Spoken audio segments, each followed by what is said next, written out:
Welcome to Synchronize Swatches, your bi-monthly hang with two honorary Santo Domingo flamingos. I'm one of those flamingos, Chris Gregory. And I'm Chip Johnson. The other flamingo. Today, we're here to discuss Season 1, Episode 3, Power Play. Gentlemen, Synchronize Swatches.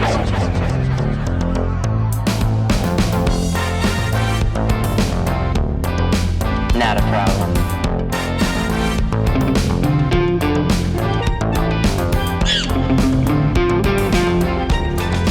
I've never liked you, Lewis. Not a problem. Eat now?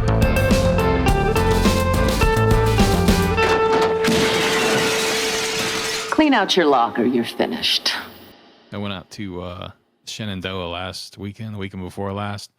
Oh, cool. For the weekend, yeah. So did a little bit of hiking and just got the fuck away for a while. It was pretty nice, you know. All the leaves changing yet? Yeah. Or Yeah, that was kind of the big, you know, the views, the views and the walking through the woods. So it was nice. Yeah, it was a good. It was sunny the whole weekend. So cool. Nice. And then went to came back and went to DC and actually went and saw Jesus and Mary Chain and oh shit, the Psychedelic Furs down there at the wharf, like on the water. Dude.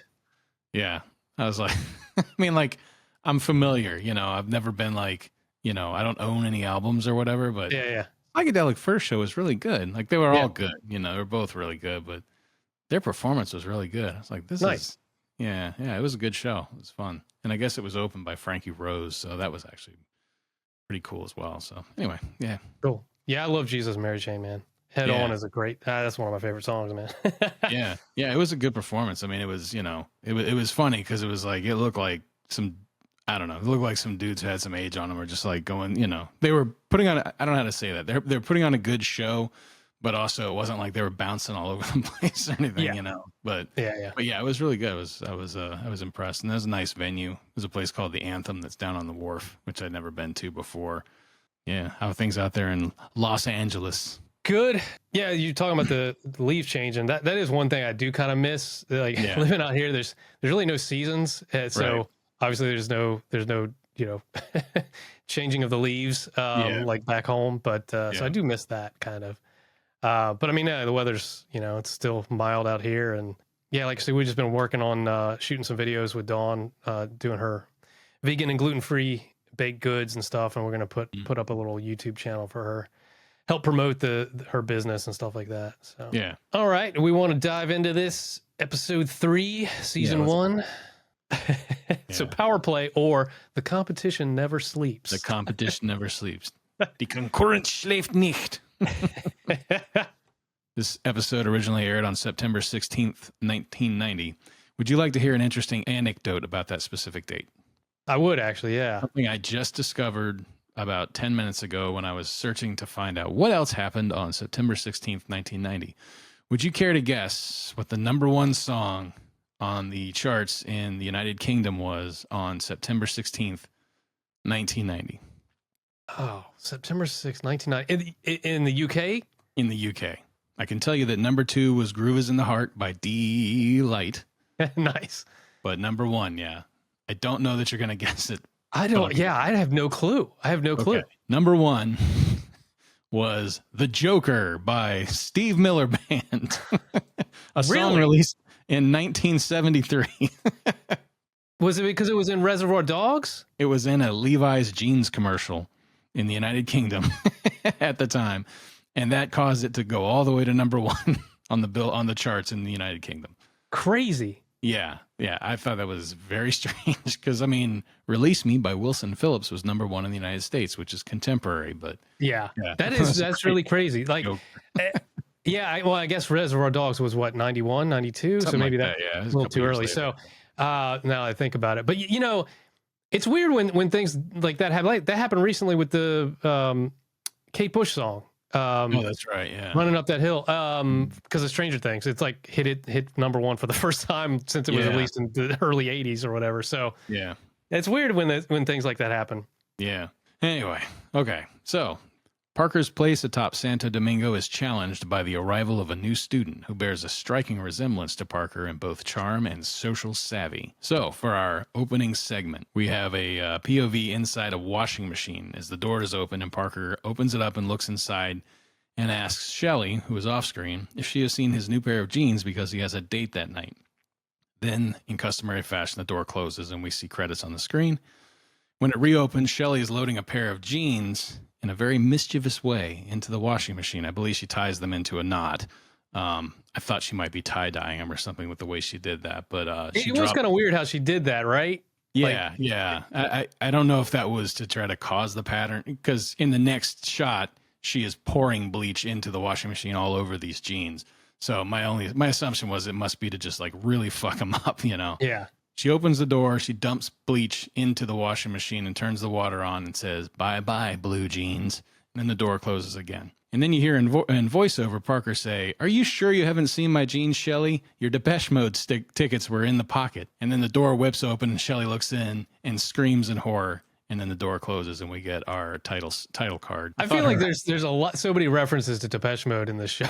There really are, yeah, yeah. Even like you had said something a couple weeks ago about like watching a few episodes ahead, and I've done that a little bit, and I've seen a couple more references. They must have just had like a big fan on the set or something. You know, one of the writers. Depeche Mode was fucking huge at that time. Sure. Barry. Yeah, but it's just funny that they mentioned Depeche Mode a lot. Yeah. So I thought I liked Shelley's scream, her scream of horror as well. It's very, I don't know, it sounded very much like Shelley. So that was pretty funny. So we cut to our opening scene in the classroom and we pan across as we hear Frank Limmer on the monitor reading the morning announcements. We see Kubiak sitting at his desk with his customary brown grocery bag with, it says Larry's breakfast, and both his name and breakfast are completely misspelled on the bag. I love because like he must have a lunch bag and a breakfast bag. Yeah, and probably has. I mean, he's probably got a number of bags that he takes to school each month. Right. Yeah. Like I could imagine like taking 3 bags to school every morning, 3 big ass bags. Also, like, what is he eating? Like a breakfast burrito? That's what it looked like to me. It was a breakfast burrito. Yeah. He took a big old fucking bite out of it too, man. He took a big sexy bite out of that thing. He's really going to town on it. So yeah. And on Frank's, I love. There's a couple things Frank says on his morning announcements, but there's one that he says, "And the missing biology frogs have been found in Sloppy Joe's." I mean, it's just like a throwaway. Like it's like you're not really supposed to hear it, but like missing biology frogs found in Sloppy Joe. It's such a silly, like teenager joke, you know? Yeah. Yeah. I didn't catch a lot of what Frank was saying, but I just heard him say the thing about Musso's car being detailed as, you know, as he fades out there. But yeah, so he's giving the morning announcements on screen. We see Kubiak take a big bite of his breakfast burrito, and then we see Mikey is also in the class looking super bored. As Frank begins to report on Miss Musso's car being detailed, there's an interruption in the transmission. "This just in. Reports confirm that Principal Grace Musso is in fact a flesh-eating werewolf. During the full moon, the fur-covered civil servant supplements her diet of field mice with an occasional freshman. Students, be warned." A picture of Miss Musso's face pops up on the screen, and we hear this unfamiliar voice speaking very quickly, I have to say. And it's reporting a special report that Miss Musso it's been determined that she is in fact a flesh-eating werewolf. Although I guess when I listen to it again, there's a strange like commonality in this episode of people referring to werewolves as werewolves. Like the Miss Musso says it later as well. It's just the pronunciation of the word is very like her pronunciation, and presumably the character who's doing the voiceover here, they both say like werewolf in a way that's very like it stuck in my ear when I heard him say it. Oh, I didn't notice it. Yeah. So as he reports that they've determined that she's a flesh-eating werewolf, the image on the screen morphs into a werewolf face, which looks a lot like Scott from Teen Wolf, from the movie Teen Wolf. Like, given what comes later in the episode, I'm sure it's a reference to it, you know. But totally. I think it totally is. So after this prank, all the kids start filing out into the hallway, and Parker's out in the hallway, and people that are passing him just start congratulating him, slapping him on the back and shaking his hands and everything. And he's very confused by this, obviously, but he's distracted immediately by the sight of Donna Sue Horton, who we heard from the previous episode referred to as, what did they say? That when they were talking about teaching Kubiak how to multiply, told him to imagine how many times he's imagined, like, what did they say? He's like, take the number of times you've imagined kissing Donna Sue Horton. That's right. Yeah. So I think this is the first time we've actually seen her. Yeah, totally. There she is, drinking from the water fountain in the hallway while Parker's just staring at her. She's played by Julie Condra, who, when I looked at her IMDb credits, she was in a lot of TV and film and is actually still active as of 2020. Her credits include like Married with Children and Who's the Boss and The Tracy Ullman Show, which I thought was interesting, and The Wonder Years. I guess her biggest credit was she played Pat Nixon in the 1995 film Nixon. So never saw it. Yeah, me neither. I just remember it being a thing. So Parker refers to her in voiceover as a woman you would reveal troop movements to. And then she finishes drinking the water. And the way she licks her fucking lips is like the thing that people do when you're like in middle school and you want to imply that you want to like suck someone's face off. It's just like this gratuitous licking of the lips. It is. Oh God, it is so gratuitous. And there's like there's like this large drop of water that drips off her lip too. And it's just like, it's just the goofiest, weirdest, like. It's just so over the top. I mean, it's just, I don't know. I was taken aback by it a little bit. I was like, wow, holy shit. Okay. So Parker turns and grabs a mirror from a classmate who's walking by and does like a quick status check to make sure his shirt and his hair look okay and everything. And then she appears behind him and thanks him for the flowers that he sent and the homework that he faxed to her. And then she gives him a hug. Anyway, so this embrace is interrupted by Miss Musso, who passes by and grabs Parker by the collar and drags him down the hallway.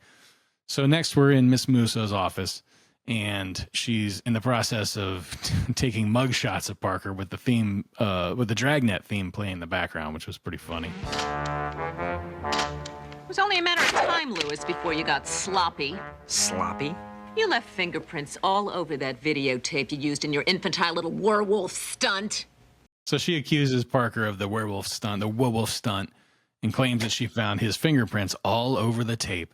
And then we have a shot that is maybe the funniest part of the episode for me personally. I laughed out loud every single time I watched this, where she steps over and drags her fingernails across a chalkboard, which she's doing in order to summon Frank Lemmer to her office. Yes, the camera cuts to Frank in class, and he goes like, and then just bolts to the office.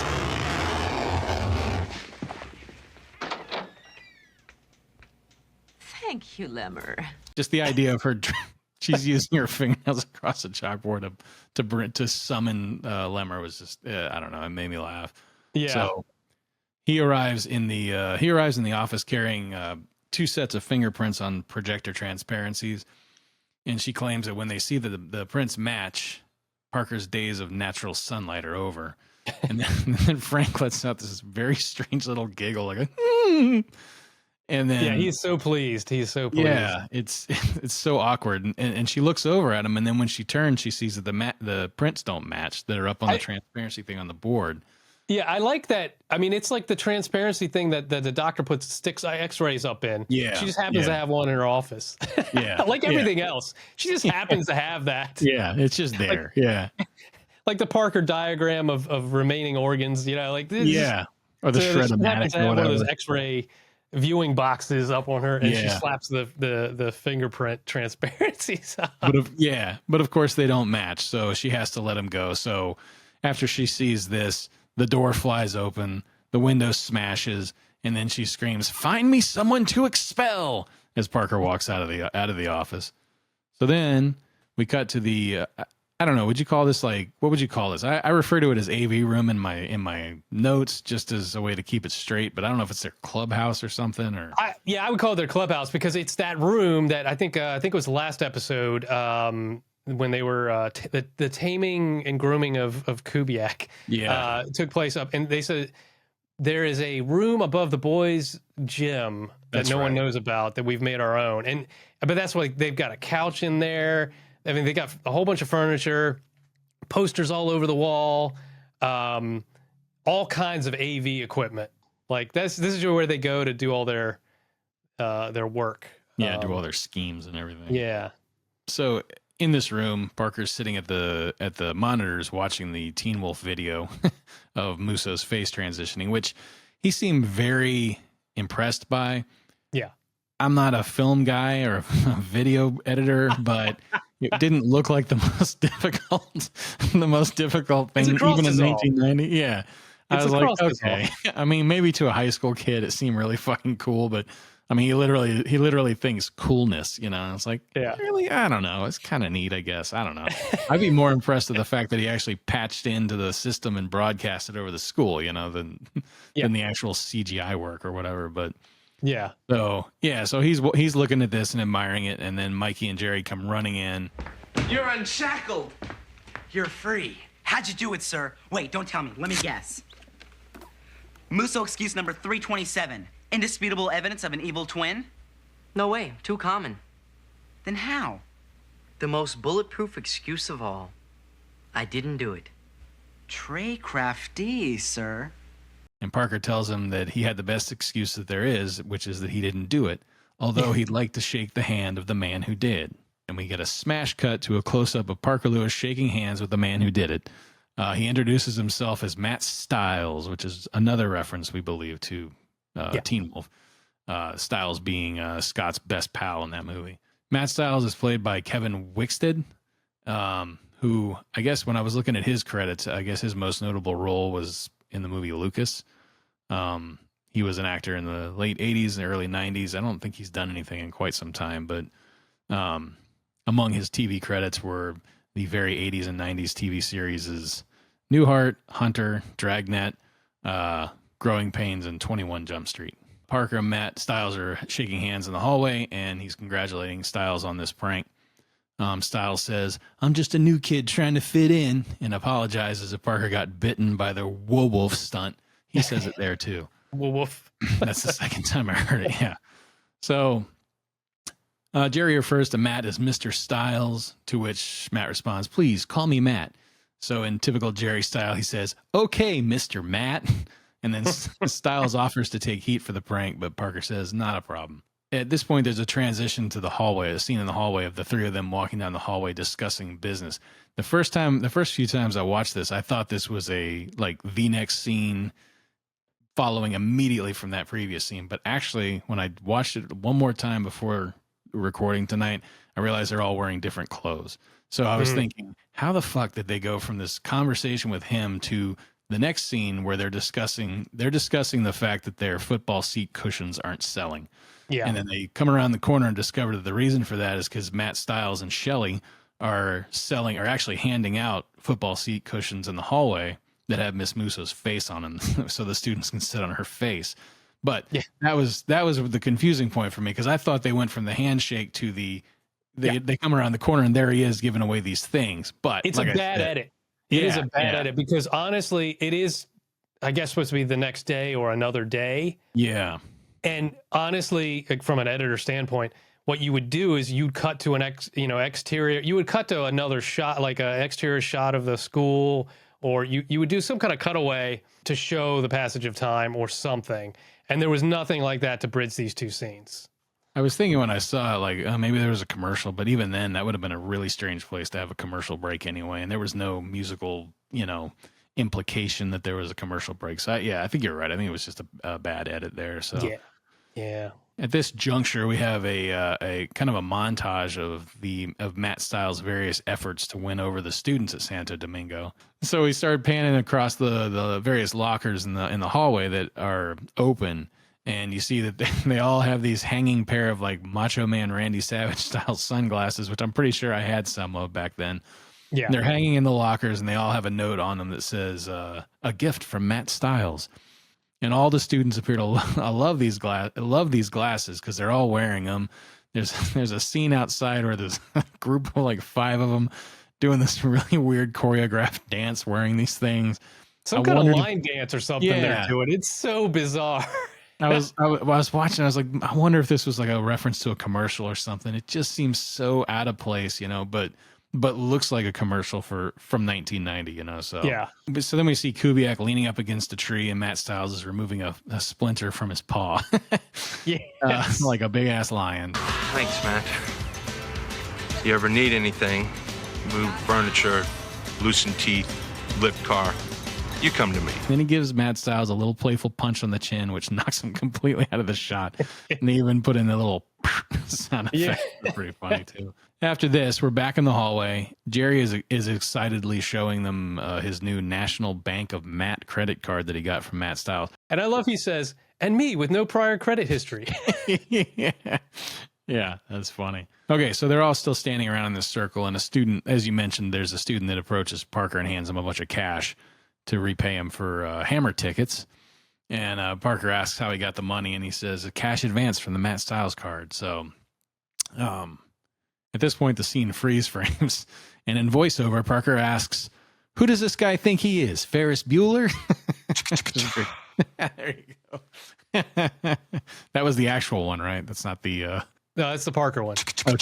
I don't have the Ferris. That's right. I don't have the Ferris one. Yeah. It's pretty much the same. Yeah.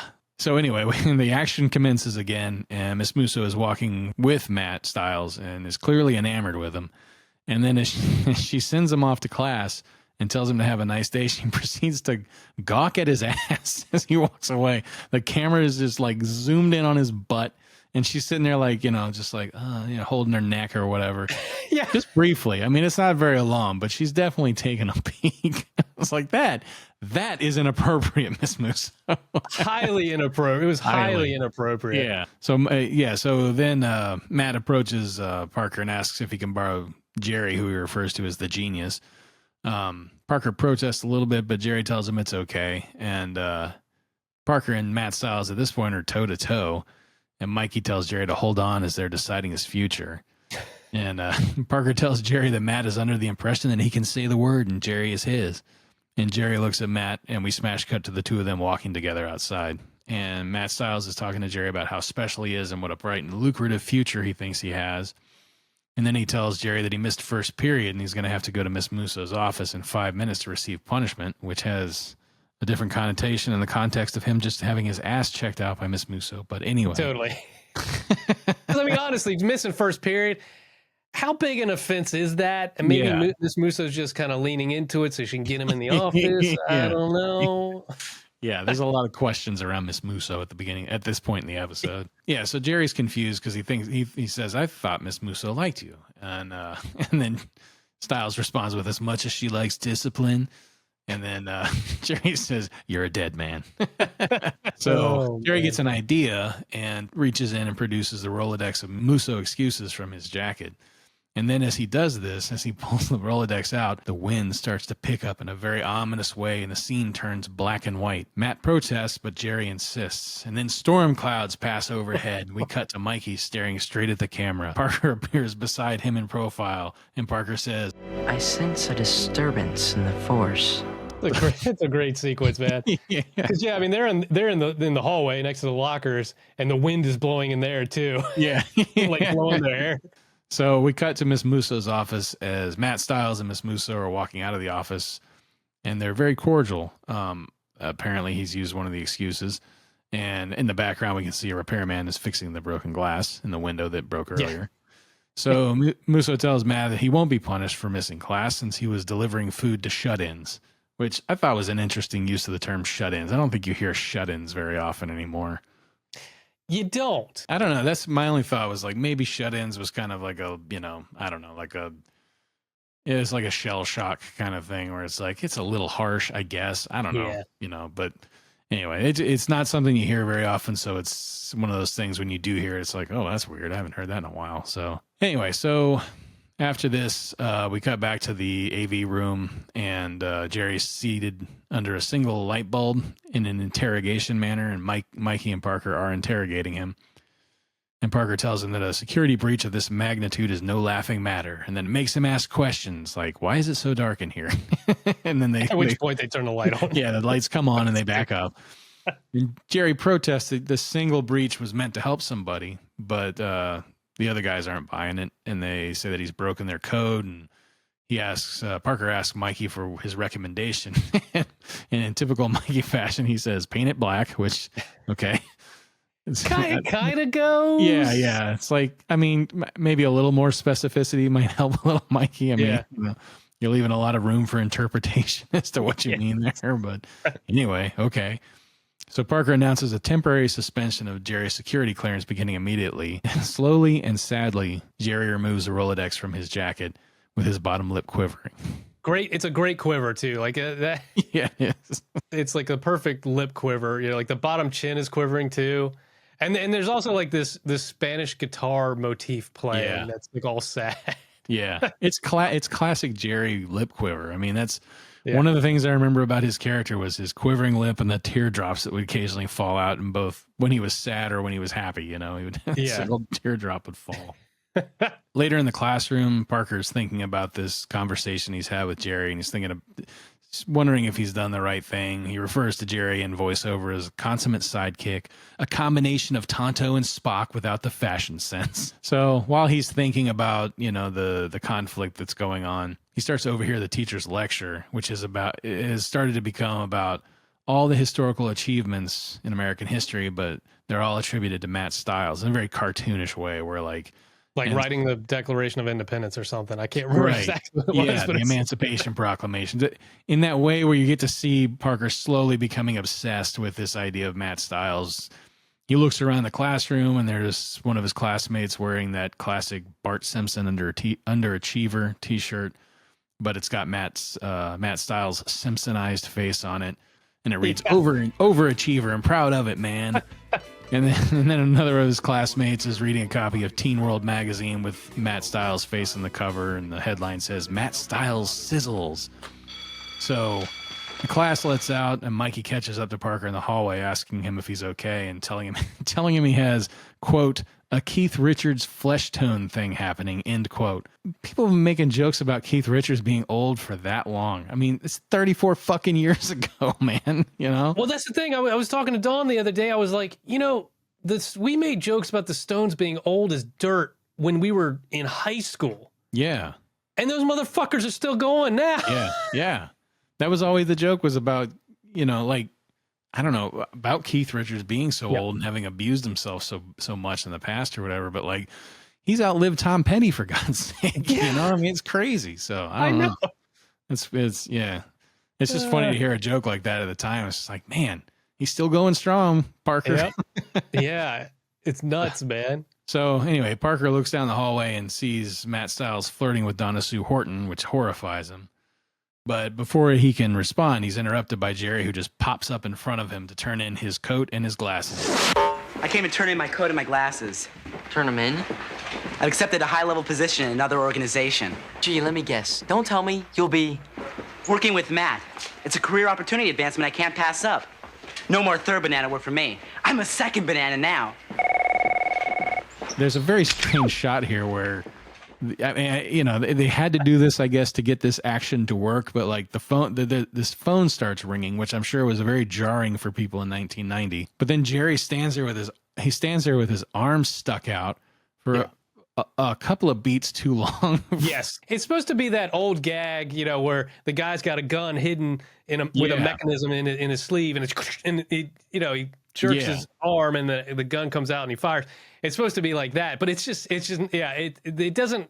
It's not executed quite right. Yeah. It just takes too long, you know. And he's just standing there with his arm sticking out in the hallway, which looks kind of funny. But so the phone is Matt Stiles, and I guess he's letting Jerry know that that he has chapped lips or something. He needs Jerry to come help him out or whatever. So Jerry leaves, and as they're walking away dejected, Mikey says, "What's Matt Stiles got that you haven't?" And then Parker replies, "My business, my girl, and now my best bud." And then we cut to commercials for the first time. Parker's at his lowest point. He's lost his business. He's lost his girl that he only really talked to one time. And I know he says my girl. Yeah. But he hasn't even gone out on a date with her yet, right? Yeah. I mean, no. He faxed her homework. That's it. Parker's got some real possession issues when it comes to women. I think he does. Not unusual for a 90s sitcom or an 80s sitcom. I mean, it's not like out of the ordinary, but it's definitely Is this going to be one of those a new girl every week kind of things, I think. So yeah. We come back from the commercial break, and Parker is standing in Mondo Video watching his parents do the whitest boomer dance you've ever seen. I mean, they're just horrible. Yeah, it's terrible. It's terrible dancing. It's his mom and dad just like dancing around the store, putting stuff on the shelves and just acting insane. And his dad encourages him to join in. And Parker's completely taken aback. He has no idea what's going on. So he's asking them what they're so happy about. And they tell him that there's a rumor that a rival video store is preparing to open down the block. And his dad says, "We'll be put out of business." And his mom says, "When they open, they'll effectively ruin us." So Parker in the voiceover, all this while they're still dancing and like with the biggest fucking smiles on their faces. Parker makes a mental note to check the Kool-Aid for fermentation. But it turns out what it is that the Lewis family is excited about the prospect of competition. And his dad says, "When times get tough, we Lewises get happy."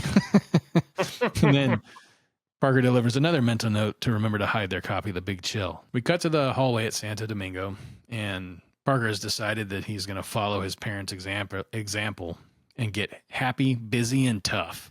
So he launches into his effort to fight back against Matt Stiles. So we get a collection of corresponding scenes between Mikey and Parker, where you see what Parker's action was, and then you see the it's basically like a good news, bad news. Here's what we're doing. Oh man, he got us again, kind of thing. Where, for instance, at first Parker tells Mikey that he's booked Corey Feldman to speak at the pep rally. This shows nothing but 1990 references. He's booked at Corey the time, Feldman. That's a big get. That's a big get. It sure is. It probably still is, but anyway, so he's booked Corey Feldman to speak at the pep rally. And then Mikey reports that Matt Stiles got Arnold Schwarzenegger to do a walk-on in the school play, which that would be fucking amazing in 1990 or in 2024. Oh, anytime. Anytime. You have a play, and then all of a sudden Schwarzenegger walks off. Fucking Arnold comes walking out. Then we see Parker introducing his new soda machine to his classmates in the hallway, courtesy of Parker Lewis. And then we cut to people crowded around the Matt Stiles Cappuccino bar. So then Parker hangs a banner in the hallway announcing the annual Parker Lewis barbecue on Friday night. And then we push past that and see Matt Stiles has installed a flashing neon sign on the ceiling advertising his own luau that's coming on that same Friday night. And then as Parker's looking at this, Mikey comes over and tells him that Matt has Kiefer Sutherland showing up to turn the spit at the luau. Parker can't fucking win here, man. Nope. So we're back in the AV room. Parker, feeling defeated, is reviewing he's looking at the monitors because he's playing the freshman application video that Jerry turned in the previous summer. Which essentially, I mean, it says that Parker and Mikey held auditions or job interviews for the position of third banana. Yeah. For freshman assistant. And they interviewed a bunch of applicants and they videotaped it. And he's reviewing Jerry's video application and kind of like, just pining for better times. It's just so freaking ridiculous. And to your point, Jerry was applicant number 17. So, theoretically, there were 16 prior to him. If he was the last one, they had at least 17 people apply. So Jerry introduces himself and highlights his hobbies, which include collecting Star Trek figurines and developing medical breakthroughs using laser technology. And so then we hear Parker off camera asking if he makes a decent sandwich. And he replies that he jars his own jellies and jams. And then Parker asks him who the most beautiful babe on the planet is. And Jerry responds, Judy Jetson. Jerry. Yeah, Jerry. So then Jerry arrives in to visit Parker, and the two discuss Jerry's new role with Matt Stiles. Yeah, and it cues up the Spanish guitar, the sad Spanish guitar music again. Yep, pining for better times. So Parker says, Jerry, listen about that suspension. But just as he starts to speak, Jerry's distracted by a ringing in his jacket. And then he proceeds to produce a full fucking fax machine out of his coat, which, of course, if it was his normal trench coat, I wouldn't have even noticed that. But he's wearing this new leather jacket, and it's got a fax machine in it. So he excuses himself to go prepare Matt Styles' lunch order, which includes trimming the fat off his corned beef. All right, so now we're on the rooftop. Parker is sitting on a fold-out lounge chair, kind of toiling in his depression and defeat. And so Matt Styles approaches him with his own chair and sits beside him. And Parker asks if Matt is there to survey his kingdom. And Styles asks him how it feels to be defeated, to be in somebody else's shadow. And in voiceover, Parker says, "It blows." But out loud to Matt, he simply says, "Not a problem." So then Styles says, "You still don't remember me, do you?" And then he proceeds to launch into his origin story. We went to grade school together. And everything I did, you did better than me. If I got a gold star on a test, you got 2. If I brought a hamster to show and tell, you brought Benji. If I was a shepherd in a Christmas pageant, you were the Christ child. I hate your guts, Parker. I love his read on that line when he says, "I hate your guts, Parker." I know. So good. It is so good. You just hear the hatred. Yeah, the hatred just, and the fact that, like, he brought in a hamster, and Parker, having his connections, brings in actual Benji. The dog, the TV star dog, Benji. Yeah. Oh, God. Yeah. And it's funny, too, because, like, with all that stuff, especially the Benji thing, like, that's just, I don't know. You can kind of understand why he'd be pretty fucking upset if he was constantly being one-upped by this guy, Yeah. So, yeah. I don't know. It's just funny that there's this guy from elementary school that's just held this grudge all this time. Yeah. I don't know where he went off to. I don't know if he moved away and then came back. Yeah. And he's been planning his revenge this whole time and enrolls in Santo Domingo, but it's so ridiculous. It really is. I hate your guts, Parker. Well, that's too bad. Because you're going to need a friend when you take your fall. Don't make me laugh. I've taken everything you've owned and made it mine. And you know what? I love it. Can you say unstable psychotic, boys and girls? Okay, so next we're in Musso's office. It looked to me like it was at night when I first saw it, but obviously it's not at night because everything that transpires afterwards is clearly daytime, but she must just... It's weird because it is lit like night. Yeah. And the fact that, I don't know, it's a strange scene. It's a good point. That's a good point. It would make sense for it to be happening at night, except everything else that happens in the scene would make no sense if it was nighttime. Yeah. But so what's happening is Matt Styles has broken into the office, into Musso's office. You can see him working lock picking equipment. And as he goes inside, you can see Jerry walking closely behind him. I don't know if you noticed this, but at this point, I noticed that Miss Musso has a framed photo of an atomic explosion on the wall. That was going to be one of my notes if you didn't have it in your rundown. I was like, because it totally stuck out I don't know why. I just like, was that a fucking atomic explosion? Like it's framed on the wall. Not just there, but framed. Yeah. She bought a frame for it. As they're moving through, Jerry begins to protest because Matt Styles starts to break into Musso's grade file cabinet. And he says he was under the impression they were there. They were only going there to Xerox their butts. It's another very 90s thing. Yeah. Did you ever Xerox your butt at school? I didn't actually. I don't recall ever doing that either. No, but it was a thing for sure. I was always worried that I would break the fucking glass on the thing and get in a lot more trouble. Like, well, we're upset that you Xeroxed your ass. We're also upset that you destroyed the fucking copy machine. Yeah. And you have to go to the doctor with all these pieces of glass in your fucking ass. Yeah, try explaining that. So Matt Styles asks why he's so upset, because since he and Parker used to do this kind of thing all the time, and Jerry protests and says those instances were missions of mercy or outright self-defense, and all Matt's trying to do is change his grade, which is something that Parker would never do. And Matt tells him just to watch the door, but when he gets the drawer open, Jerry slams it shut. And Matt, looking very annoyed, says, "Jerry, please." And Jerry backs away from him. And then suddenly the office door swings open on its own, and there's a thunderclap and a really hard guitar sting. And Miss Musso and Frank step into the doorway. And like smoke rolls in with them too, which is fucking great. It's just like this fog kind of rolls in like with Frank. It's probably just Frank emitting that, but yeah, yeah, exactly.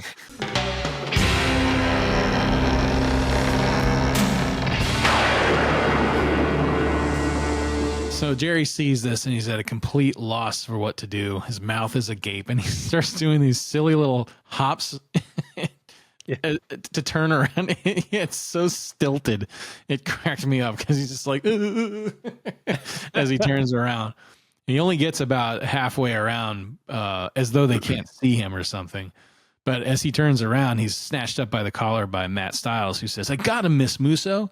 And then he proceeds to, they look very confused when he does this, but he explains that he was walking by and saw Jerry breaking in with lockpicking tools, which he then conveniently produces as evidence. So then, sorry to interrupt, but I just thought of something too, because like that hop that Jerry does to kind of turn around and like hide, like in plain sight.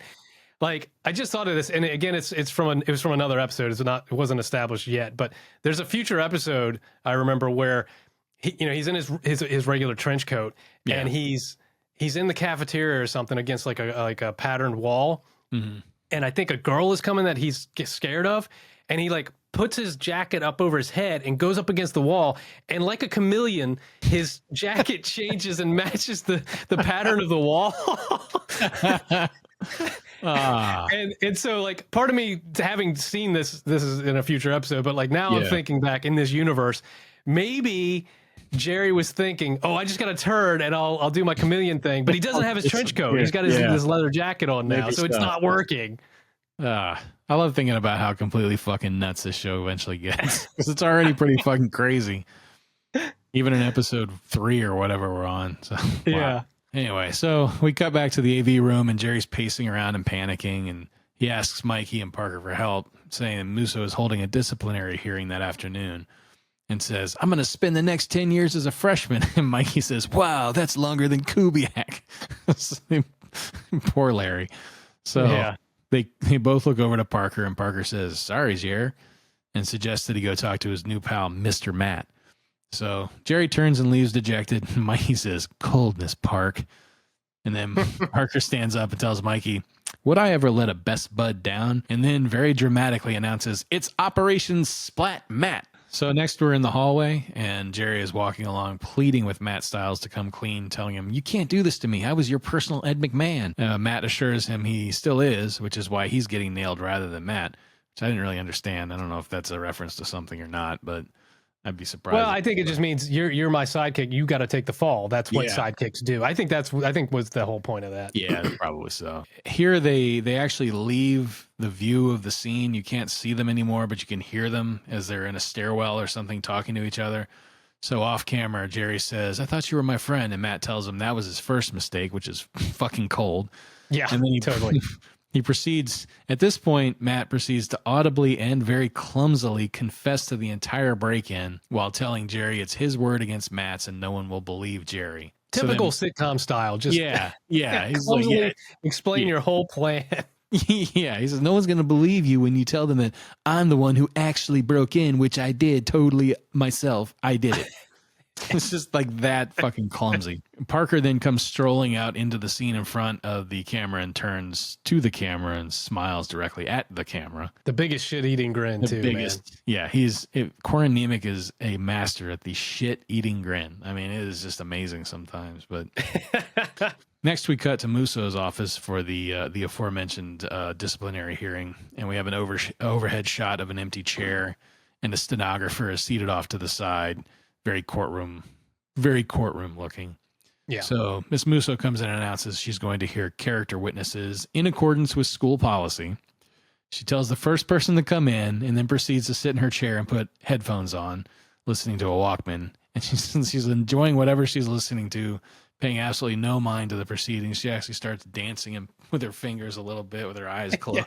The first student to speak is Frank, who spends his entire time discussing the disciplinary tactic of the sweat box. And then the second witness is Shelley, who she speaks after Frank, and she says she doesn't believe that Jerry is to blame. She says this is all Parker's fault and says, "Yes, expel Parker Lewis." And then the next person we see in here is Kubiak, although we don't actually see his entire body. His head's above the shot because he's so big, in case you didn't catch that. His testimony is, "Jerry, bad boy. Eat now?" And then he is fed a fish by presumably Frank presumably fed a fish by Frank. Good God, what a fucking sentence. Why did I say that? Jesus. He gets a fish. I think Frank fed it to him. That's what I'm trying to say. Christ. I'm going to take a break. Go ahead. Frank feed fish. Yeah. Now, in this one, because like in the last one, we saw. I think Parker fed Kubiak a fish, but it was like a big gummy fish, yellow gummy fish. And I remember we were talking about like for a while I think they used gummy fish, and then I think they used like actual real sardines or anchovies or something. But in this one, it does not look like a gummy. It looks, I mean, it's colored at least like a real sardine or anchovy. It was very dark. Something. Yeah, it looked more real than the last one. That's for sure. Yeah, so I don't think it was a gummy this time. Yeah. So the next speaker we have is Parker, who sits down and says that Jerry isn't the kind of guy who would tamper with a grade file and that he just doesn't operate that way. And just for a moment, Miss Musso actually seems kind of intrigued by what Parker's saying. And Parker continues and says, those who know him know all about his loyalty, his business savvy, and his delicious jams and jellies. Back to the jams and jellies. Back to the jams and jellies. Maybe we don't hang around as much anymore, but he's still a best bud to me. And then we cut again to Jerry with a stellar lip quiver and a single teardrop coming down his cheek. And then Miss Musso, who's completely unimpressed, says, and the envelope, please. Brilliant work, Mr. Lewis. Oscar time. And then she welcomes Matt Stiles into the room. She is so dismissive of that testimony. It's just the way she says it, Mr. Lewis, Oscar time. It made me laugh when I saw it. But anyway, so Matt Stiles comes into the room, and as Parker's passing him, he stops him and says, give Jerry a break. We'll do everything we can for you. And then Matt proceeds to tell Parker to take a flying something. I don't know if he was going to say leap or flying fuck or what, but he's interrupted there by Miss Musso. There's a little bit of there's a lot of animosity in that particular exchange. But Miss Musso interrupts him, and so Stiles sits down, and again he tells his story of discovering Jerry breaking into the office to change the grade file. And Stiles claims that he tried to stop Jerry. And at this point, the camera zooms right up to Matt Stiles' mouth as he says, "Jerry can't be trusted." Super tight on his super tight. Yeah, it was. I guess it was just to really drive home the point that he is not talking at the next part where he says Jerry can't be trusted, and after he says that, there's this feedback whine and the earlier conversation between Jerry and Matt is broadcast over the school intercom. Matt, I thought you were my friend. First mistake. Second mistake was being in Musso's office when I broke into the files. You can try to tell him the truth, but no one's gonna believe. We cut to Mikey in the AV room. Ground control to Major Tom. We have achieved coolness. I wonder how much of his dialogue actually ends up being song titles and lyrics. I kind of remember that being a thing, but I'm curious to see going forward how, especially the episodes he's not featured heavily in. It's a lot. I think it's a lot from what I remember. Yeah. And we'll probably pick up more now that we're older because we know, our musical knowledge has grown quite a bit. That's true. Yeah. We were 14 or whatever, so we're probably like, oh, I did not realize that was a reference back in the day when I saw that. Yeah. That's a good point. So there was more to the original conversation than we heard. And that's also broadcast here. Stiles talks about how phenomenally stupid Miss Musso and he's really laying it on here. Oh, I know. I did it. It was me. Also, everyone here is fucking stupid. Miss Musso's dumb. The students are stupid. We get a shot of Kubiak seated outside at a picnic table eating his lunch, which includes a lobster, a pie, a salad, spaghetti with sauce, fruits, vegetables, and 2 gigantic loaves of garlic bread. Over the loudspeaker, just a light meal today. Just a light meal. Yeah, exactly. He cracks the lobster, and over the loudspeaker, we hear Stiles say, "They don't come much stupider than Kubiak." And Kubiak just stands up and flips the whole fucking table, launches all his food all over the place. You know it's bad. You know you fucking pissed Koob off. Yeah. If he discards his food to come after you. Yeah, I mean, exactly. that's bad. Yeah. We hear the confession continue. We get a shot in the Spanish class the Spanish language class where all the students are looking up at the loudspeaker. And for whatever reason, the confession is being broadcast in Spanish in the classroom, which is fucking dumb, but funny. And then we cut to the outside where there's students sitting around with an sign language teacher who's signing the confession to them. And Styles finally says it was great taking their money. So then we cut back to Musso's office, and this shot is hilarious because it's Miss Musso standing in the center, and to her right we have Frank and the stenographer, and to her left are Parker and Jerry, and everybody is just staring down at Matt Styles. And she tells everybody to clear the room, but she stops Matt Styles when he stands up and says that they need to discuss his future. She tells him to have a seat and then holds up one of the seat cushions with her face on it. It was so... She must have just found out about that. Wait a second. You think I'm stupid and you put my face on something people put their asses on? I just got this joke. Yeah. Yeah. I didn't recognize. I'm offended now. I didn't recognize me not as a werewolf. We're back out in the hallway. Jerry's at his locker and he's practicing his apology to Parker in the mirror. And he says, after practicing a couple times, he says, "Mr. Lewis, I can't thank you enough." And at that point, Parker slides into view in the mirror and says, "Not a problem." Just to interject here, I love the decor of Jerry's locker. He's got, I mean, a lot of guys that have like pictures of supermodels up or whatever, you know, like, but he's got pictures of computers like in his locker. And then they're like down, you can't see the whole picture, but there's a picture down near the bottom that I think is the picture of like a naked hard drive. Like just like, you know what I mean? Like the interior of a computer, like the hard drive that you put in the computer. And I'm like, that's so bizarre. Such a weirdo. But of course he has that. Yeah. So having reconciled, these two friends walk down the hallway together, and Jerry tells Parker he deserved to rot in detention for crossing over to the dark side, like the miserable, misguided youth that I am. And Parker agrees, but when Jerry follows him around the corner, Parker and Mikey are standing there with his gray jacket and glasses. And a smile creeps over Jerry's face as he slips the jacket and glasses back on and says they still fit. And then Mikey says, "The boys are back in town." And the three friends high-five each other in a way that, like, I had a really hard time trying to figure out how It's not a high five. It's that 90s ass backhand slap thing. Yeah, right. That you slap back of hands and then you slap the forward. Yeah, it's that 90s ass fucking whatever that is. I don't know what it is. I sat there puzzling over how to describe that, and I was like, fuck it, I'm just going to say high five and see what happens. Yeah. I don't know. You're right. It's not a high five. It's just some weird 90s thing. So after they do that, Matt Styles comes running around the corner and the entire student body is in pursuit. And after that entire mob has passed them all, we see Donna Sue Horton approaching Parker and ask why he never called her. And then Parker says, "Not a problem," which, again, it's weird placement of "not a problem" sometimes. But again, I think it's just, and "not a problem" is this catch-all that's just like, fuck like, it. like, everything's cool, man. Yeah. Which I guess you think you would use coolness, but yeah. But it's true. I feel like it's a catch-all that it's not to be taken literally all the time, because it is. And he does use it at weird times, just to as a tag, as a whatever. I will say though too that like, so when the whole like student body is racing through the halls, this mob is chasing Matt Styles. It's just a mob of people. Yeah. It's a great reveal because like the mob goes running past, and then as the mob leaves, it reveals Donna Sue Horton there. It's an interesting reveal. So as Matt's running down the hallway, he's looking behind him at the mob that's chasing him, and then when he turns around, he slams directly into Kubiak's chest, and he looks up, and Larry looks down at him, and he says, "Lunch gone, still hungry." And he grabs Styles by the hair and lifts him off the ground and carries him away under his arm, kicking and screaming.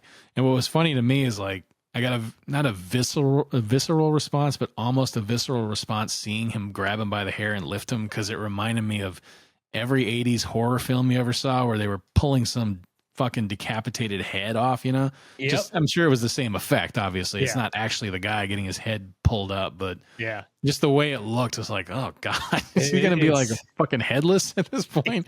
Just going to see Kubiak murder a student or something? Kubiak just rips his head off like, just drinks his fucking blood.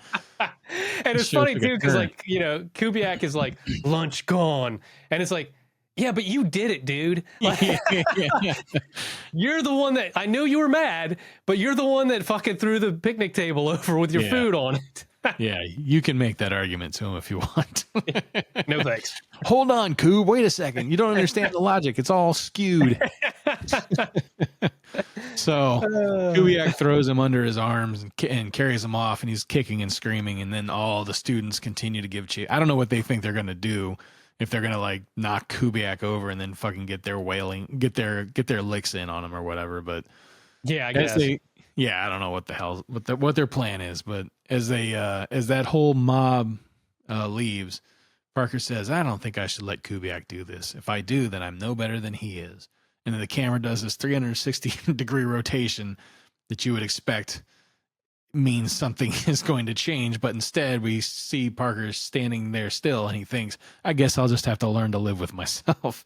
And he turns to it's a great misdirect, because the 360 transition leads you to believe we're going to go to another scene, and he's going to he's doing something about it. He's not going to sink to Styles' level. But no, we're still here. And I guess I'll learn to live with it. I'll just learn to live with it. So he turns to Mikey and Jerry and says, "Shall we?" And as the three of them walk away, Parker says in voiceover, "What's Matt got that I haven't gotten? With best buds like these, it doesn't matter." We cut back to the opening again, the reprise of the opening, and the washing machine door opens again, and Shelley says, "Oh, too bad, Parker. It looks like the bleach has ruined your brand new jeans." And then Parker approaches and says, "It couldn't be, Shell. I'm wearing them." And then Shelley says, "Well, then whose are these?" And then she screams again, implying that they were hers. The end. Very strange ending. It is. I mean, because it's we've already established that, like, there was already one burn because our Depeche Mode tickets were in Parker's jeans. Yeah. And then so when we come back to her, she's like, "Oh, your jeans are ruined." She's like forgotten about her Depeche Mode tickets. Yeah. It's a weird. I don't know. Yeah, so I guess she didn't actually lose the Depeche Mode tickets if he still has them in his pants. Right. But she did just destroy her own jeans. So yeah, exactly. I guess that, yeah. Tighten up, Parker Lewis people. Yeah. This makes no fucking sense. Man. Anyway, so that is Parker Lewis season 1, episode 3, Power Play. What are your thoughts on this episode, Chip? I mean, I think it was a lot of fun. I mean, that whole,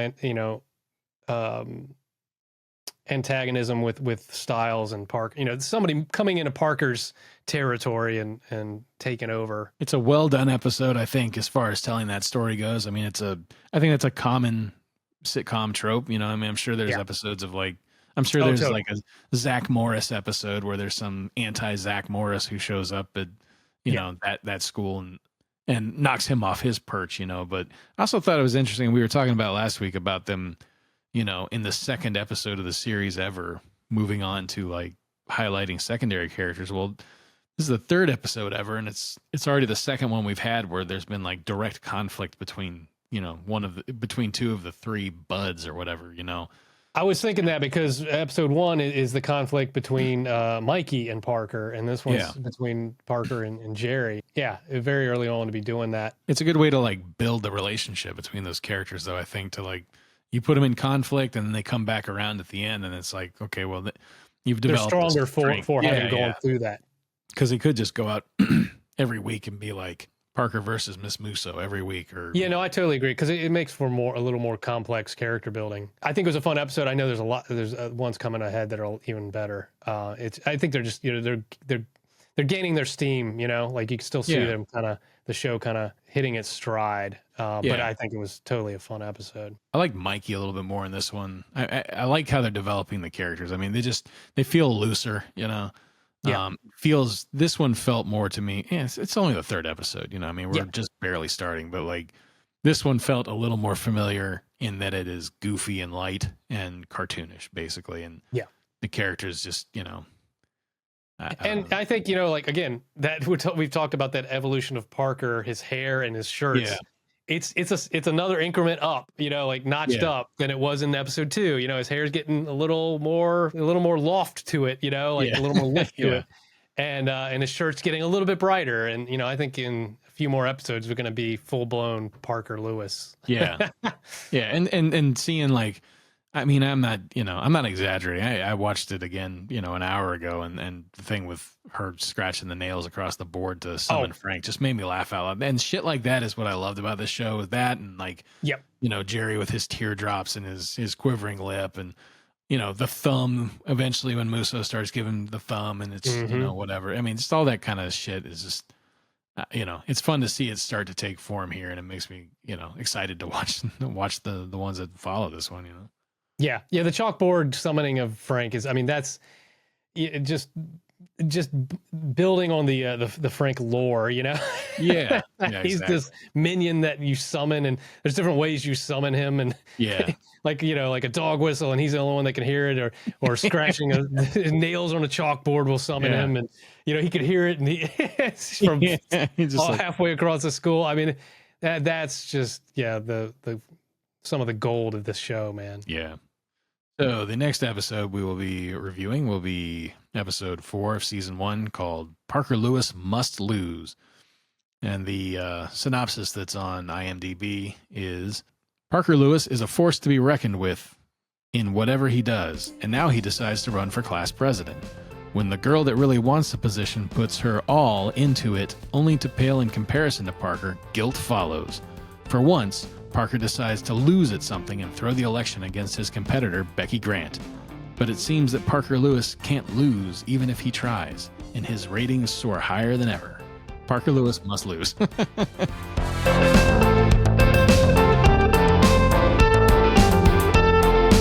My brother's a dead man.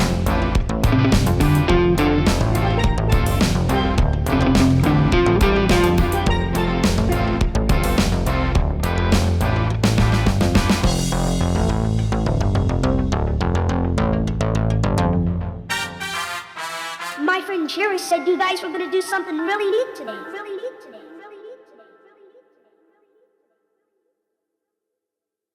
And you have to go to the doctor with all these pieces of glass in your fucking ass.